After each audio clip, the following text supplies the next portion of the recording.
በተለይ እህቶቻችን በትክክለኛ ስንሄድ እኔ የቤት ወጪ ራሴ በኮድ የማይገባኝ ከሆነ የቤት ወጪ ለመስጠት እኮ ባለቤቴ ትሳቀቃለች።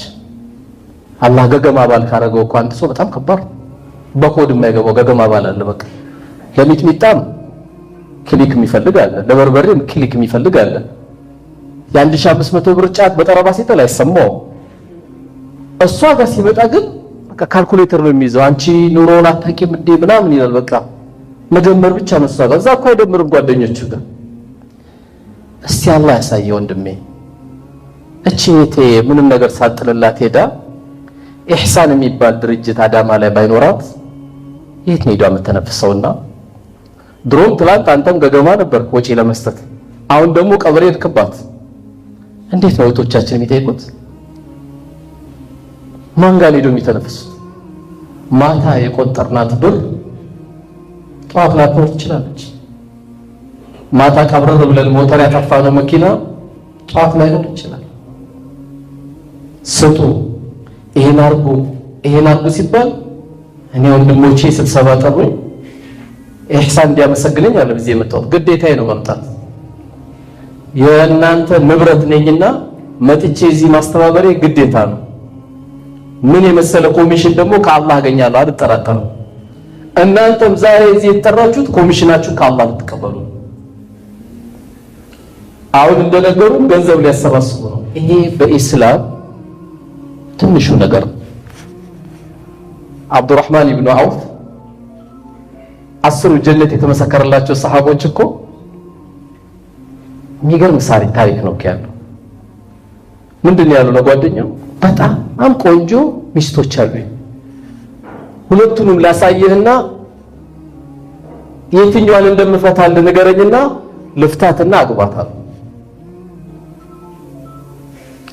የተሻለ ደግሞ እርሻ አለኝ፣ ከእርሻዎቼ ደግሞ ያማረ ጥሩ ነው ያልከው አይኑ ያረፈበትን ልስታል። ምን አይነት ጓደኝነት ቢሆን ነው?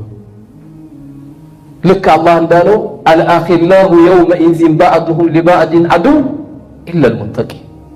ጓደኛ ማማቾች የሚባሉት ሁሉ አንዳቸው ለአንዳቸው ጠላቶች ናቸው። እነዛ በአላህ ጥላ ስር የተገናኙ ጓደኛ ማማቾች ሲቀሩ እንደው እናንተ ልጠይቃችሁና እኔ ኢንሻአላህ ቀድሜ እንኳን አላህ ቢወስደኝ አከለ የሚባል እንደው ዳይኔን ይከፍላል ብላችሁ የያዛችሁ ሰው አለ? ኢማሙ ሻፊ ምን አሉ? ወሲያ ጽፈው ነበረ። ወሲያቸው ምን ነበረ?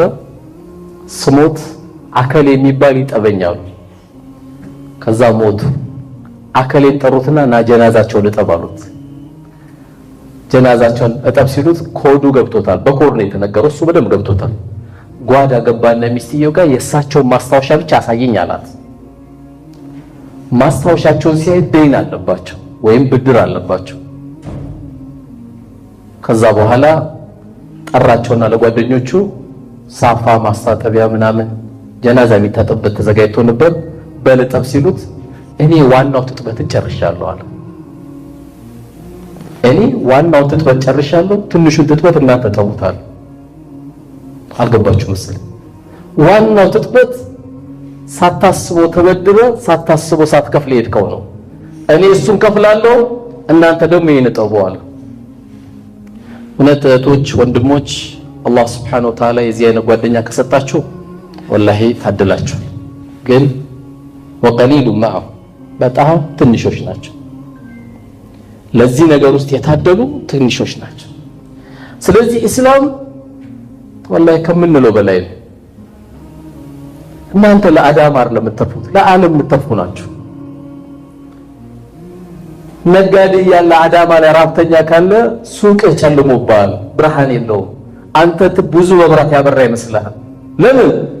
እነዚህ የምንረዳቸው የምናገዛቸው ሰዎች የመኖራችን ዋስትና ናቸው።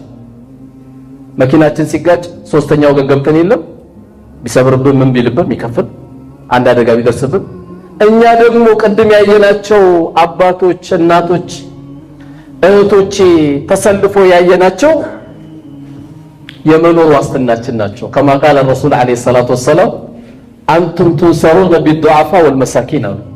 እናንተ የምትረዱት የምትታገዙት የምትጠበቁት ቀና ብላችሁ ዱንያ ላይ የምትንቀሳቀሱት በደሃዎችና በሚስኪኖች ዱዓ ነው። በደሃዎችና በሚስኪኖች ዱዓ። ዛሬ ደግሞ አንድ ሰዓት ዳዋ ከተሰጠኝ በዚህ ዘመን አንድ ሰዓት ዳዋ አይደረግም። 30 ደቂቃ የሰው ዋዳ ታስተካክላለህ፣ 30 ደቂቃ ደግሞ የአኺራ ቀለብ ታደርጋለህ እንጂ ትውልዱ ራሱ ደረቅ ዳዋ አይፈልግም እኮ። እያየነው ነው። ዩቲዩብ ላይ 30 ደቂቃ ዳዋ ለቅቄ የሚያየው ሰው 150 ሺህ ይሆናል። ቲክቶክ ስለቅ 20 ሚሊዮን ህዝብ ያየዋል። ለምን? ሰው ለማዳመጥ እንኳን ቻሌንጅ አይፈልግም። በቃ የ5 ደቂቃ 6 ደቂቃ ባቋራጭ ሁሉ ይፈልጋል። እያንዳንዱ ትውልደው ቶሎ 12 ግራጁዌት አድርጎ የመኪና ቁልፍ ይዞ ቶሎ G+2 ቤት መስራት ይፈልጋል። አንድ ስቃይ አይፈልግም። አንድ ብሎኬት እንኳን ማውጣት የሚፈልግ አይደለም። ይሄ ደግሞ እንደ ለልብ እኮ ሰክሰስ አይሰጥም፣ የሆነ ደስታም አይሰጥም። ተሸክም ያመጣት የሮጥክባት ስትበላትና መቼም ሰው ከአሜሪካ የተላከለትና ከአሜሪካን ግቢ ደክሞ ያገኘው ገንዘብ እኩል ነው። አንድ አሜሪካ ሲላክለት ቶሎ ኡማውን ሁሉ ነው ቢጋብዘው፣ የማይደውልለት ሰው የለም። ከአሜሪካን ግቢ አይሱዚ እንዴት እንዳስጫነ እቃውን እንዴት እንዳስጫነ እንዴት እንደሚደምር የሚያውቀው እሱ ነው። እሱን ሲደምረው ደግሞ ቀስ እያለ ነው የሚያወጣው። ለምን? ላቡ ናት ደክሞባት።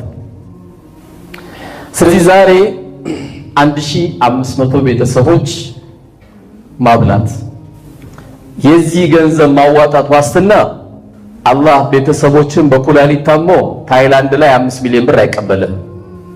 ለምን? መድኃኒቱ እዚህ ነው ያለው። ሰው ደግሞ በበሩ በኩል ሰደቃ ሲጠየቅ ካላወጣ አላህ በመስኮት ይቀበለዋል። ይሄ በደንብ ማመን ያስፈልጋል። አላህ ደግሞ ባለ ገንዘብ ሆነ ደግሞ ሲያከብር ምን አለ? አንተንም እኔንም ሲያከብር መን ዘለዚ ዩቅሪዱ ላህ ቀርዳን ሐሰና። አቻይ ማን ነው የሚያበድረኝ ብድሩን እጥፍ ድርብ አድርጌ የምመልስለት? ሱብሃንአላህ፣ እጥፍ ድርብ አድርጌ የምመልስለት። በአዳማ ላይ በዚህ ከተማ ላይ ታውቃላችሁ፣ ሰደቃ አውጥቶ ደሃውን የተባለ ሰው ሰምታችሁ ታውቃላችሁ? አበደን የመሐቁ ላሁ ሪባ ወዩርቢ ሰደቃ ለኩም። ሪባ ገንዘባችሁን ብትን ያደርግባችኋል፣ ሰደቃ ደግሞ ያፋፋላችኋል። ሰውየው ካፒታሉ እየጨመረ የሚሄደው መቼ ነው?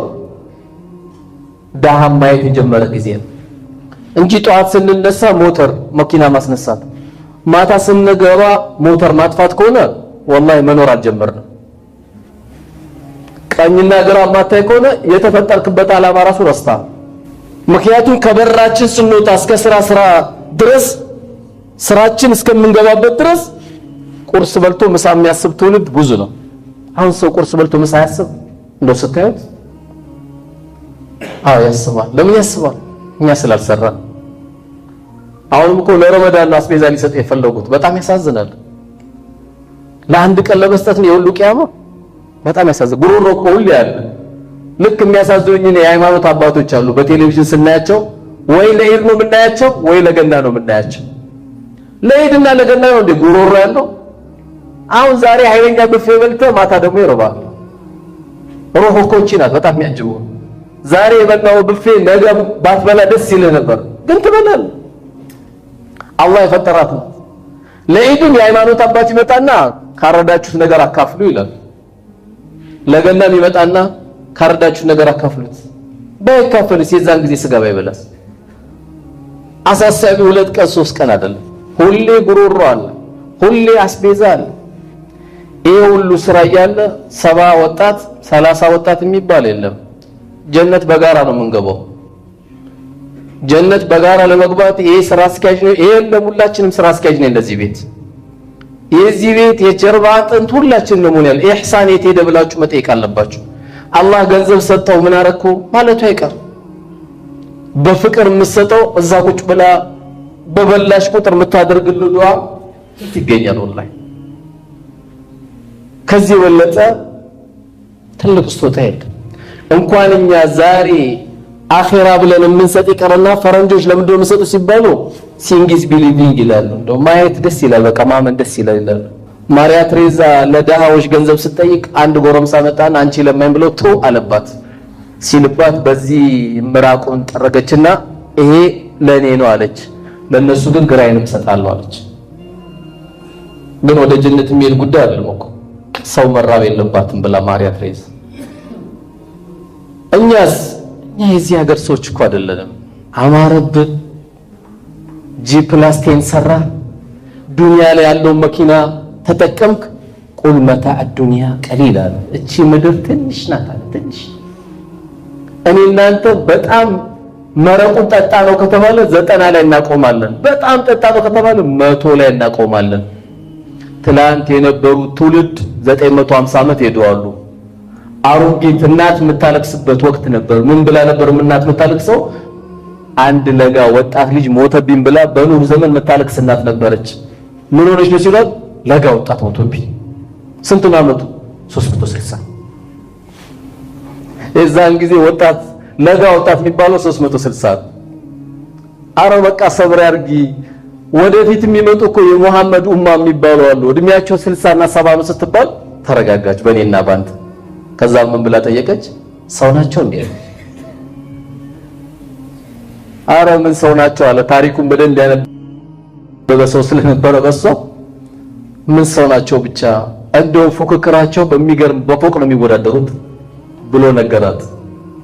ሴትዮዋ በጣም ገረማትና ወላሂ እኔ በእነሱ ዘመን ብኖር እንደዚህ ቤት አድርጌ በእንዲህ ሁኔታ ዱንያን ጨርሳለሁ ያለችው። ስለዚህ ወለል አኺረቱ ኸይሩን ለከ ሚነል ኡላ፣ ከዚች ከቅርቢቷ ህይወት ያ ዘለቄታ የሆነው አገሩ ያ ይበልጥላችኋል እያለ ነው አላህ ሱብሓነሁ ወተዓላ። ስለዚህ ምን ይነገራል?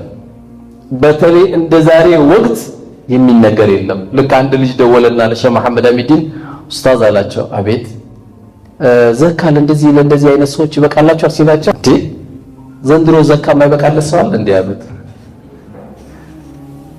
ሰው ሁሉ እኮ አላህ በውዱ ሸፍኖት እንጂ እኮ የለም እኮ ሰው ውዱ ደብቆት ነው። በቃ ከመስጊድ ሲወጣ የስጋ ቤት አምፖል ስለምንመስል እማጠብቀው ሰው ደግሞ እባክህ ትንሽ መልስልሃለሁ 150 ሺህ ብር አለ ይላል። አንተ አስቤዛ እኮ ቂብላ ጠፍቶካል። አላህ የሰጠህ ኑር አለ። ገብቶሃል? ይሄ ሰላት፣ ኢማን፣ ውዱ ምናምን የምትሉ ነገሮች ወላሂ ይሸፍናል፣ አያጋልጥ። የለበስከው እኮ ቱታ ነው፣ ግን እንዳንተ ያበራ ሰው